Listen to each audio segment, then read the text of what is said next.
বৃন্দাবনে চলে এসেছি। আজকে লীলা প্রভাস যজ্ঞ বা দানব্রত যজ্ঞ বা প্রভাসের তীরে রাধা গোবিন্দের মিলন।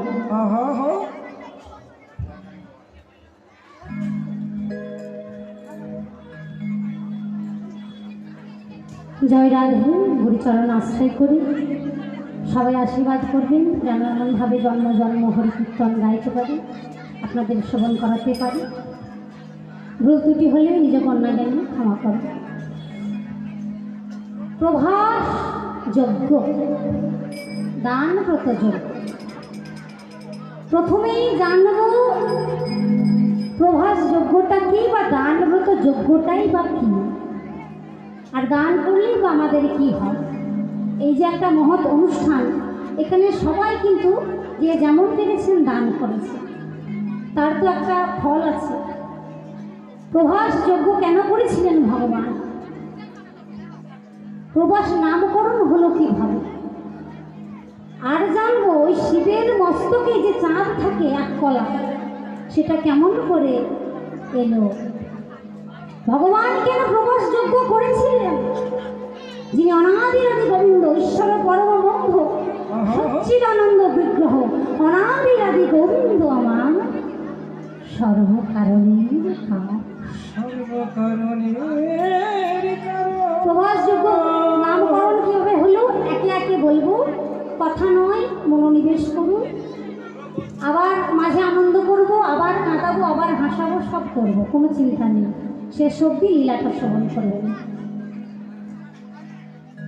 দেবগুরু বৃহস্পতি, তার স্ত্রী তারা,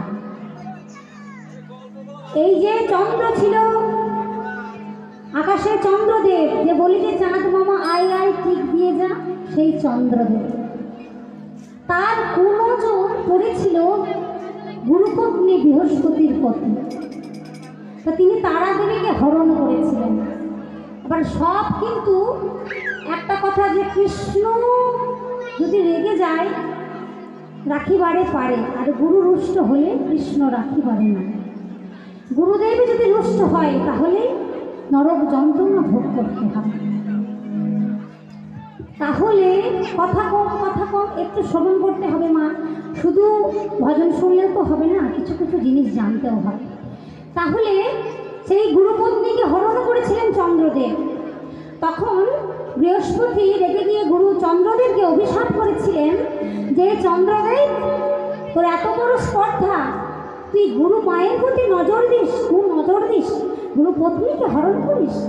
তোকে আমি অভিশাপ দিলাম যে তোর 16 কলা চাঁদ, আমরা জানি তো পরিপূর্ণ, ওই 16 কলা চাঁদ ক্ষয় হতে হতে হতে হতে হতে নিশ্চিহ্ন হয়েছে। গুরুদেবের অভিশাপ ভোলবার বাদ নয়, হবেই, ফলবে, ফলেও গেছে। এই মস্ত অবস্থায় চাঁদের 27টা স্ত্রী, চাঁদের 27টা স্ত্রী পত্নী, আর আমাদের তো একটা দুটো নিয়েই আগে 27টা পত্নী বড় চিন্তায় পড়ে গেল যে চন্দ্রদেব আমাদের স্বামী যদি নিশ্চিহ্ন হয়ে যায়, এই জগতের আকাশ থেকে যদি চন্দ্র নিশ্চিহ্ন হয়ে যায়, জগৎবাসীরও অকল্যাণ হবে, আর আমাদের প্রতি বিনা আমাদের বৈধব্য জীবন আমাদের ভোগ করতে হবে। সঙ্গে সঙ্গে গেলেন কার কাছে? না অনাদি আদি যিনি বৈষ্ণব শ্রেষ্ঠ দেবাদিদেব মহাদেব। মহাদেবকে গিয়ে বলছেন জামাই বাবু। মহাদেব বলছেন আমি সব কোনো সংসারের চিন্তা করবো না বলে কৈলাসে না, তোমাদের জামাই বাবু কেমন করে হলো? বলে আপনি যে দক্ষ রাজার কন্যাকে বিবাহ করেছিলেন সতীকে, আমরা সেই দক্ষ রাজার 27টা কন্যা, যাদেরকে চন্দ্রদেব বিবাহ করেছিল। তাহলে বলে আগমনের কারণ বলে আমাদের স্বামী এরকম অভিশপ্ত হয়েছে, আপনি কিছু উপায় বের করুন। স্বামী ছাড়া আমাদের তো আর বৈধব্য জীবন আমরা কেমন করে ফেলি, আপনি একমাত্র পারেন। বলে এক কাজ করো, তোমাদের স্বামী কি কোনো একটু অংশ বেঁচে আছে? বলে আছে, এক কলা আছে, 16 কলা চাঁদ গিয়ে এক কলায় ঠিক আছে। বলে এক কাজ করো, এই যে আমার মস্তকে জটা দেখছো, এইখানে মা গঙ্গা বিরাজমান, তাই তো আমরা জানি তো ভক্তিমতী মায়ের, তাই তো? তা তোমাদের এই স্বামীকে, এই চন্দ্রদেবকে যে এক কলা বেঁচে আছে, সেই এক কলাই না আমার মস্তকে দাও। এই জায়গাটা হচ্ছে ওয়াটার প্রুফ, যেমন জলে চুবলে নষ্ট হয় না, অনেক কিছু ওয়াটার প্রুফ থাকে, তেমনি ভোলানাথের জটাটা হচ্ছে তাই। অপব্যাখ্যা করবেন না, শব্দের বোঝানোর পরিপ্রেক্ষিতে ভাষাটা প্রয়োগ করলাম, তাই তো? বোঝানোর পরিপ্রেক্ষিতে কিন্তু বললাম ওয়াটার প্রুফ, তাহলে কেউ অপব্যাখ্যা করবেন না, নিবেদন করি। তাহলে এই জটার মধ্যে যদি রাখতে পারো, তোমাদের স্বামী বেঁচে যায়। তা নিয়ে এসে ভোলানাথের মস্তকে এক গলা চাঁদ রেখে দিলে। ওদিকে দেবগুরু বৃহস্পতি মনে মনে ভাবছে, আহারে চন্দ্রদেবকে অভিশাপ দিলাম, কি সুন্দর রাত্রিবেলায় আলো দিত, এখন তো অন্ধকার হয়ে গেল। বৃহস্পতি গুরু নিজেই হোঁচট খেয়ে পড়ে যাচ্ছেন। আমাদের কি হয় বলে না, এই লাইট লাগবে না রে, চাঁদের আলো রাত, চাঁদের আলোতে হয়ে যাবে। তা যদি একবেলা চাঁদ বেঁচে থাকতো, তাহলে আবার কিছু না কিছু উপায় করা যেত।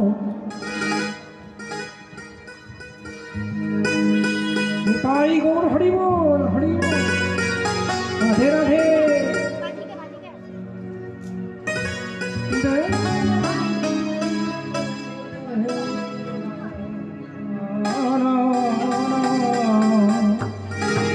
এই ভাই আর এই অর্গান দাদা আজকে আমার সাথে প্রথম এখানে আসো কীর্তনের, আজকে প্রথম বাজাচ্ছে আমার সাথে, আর এই দাদাও তাই।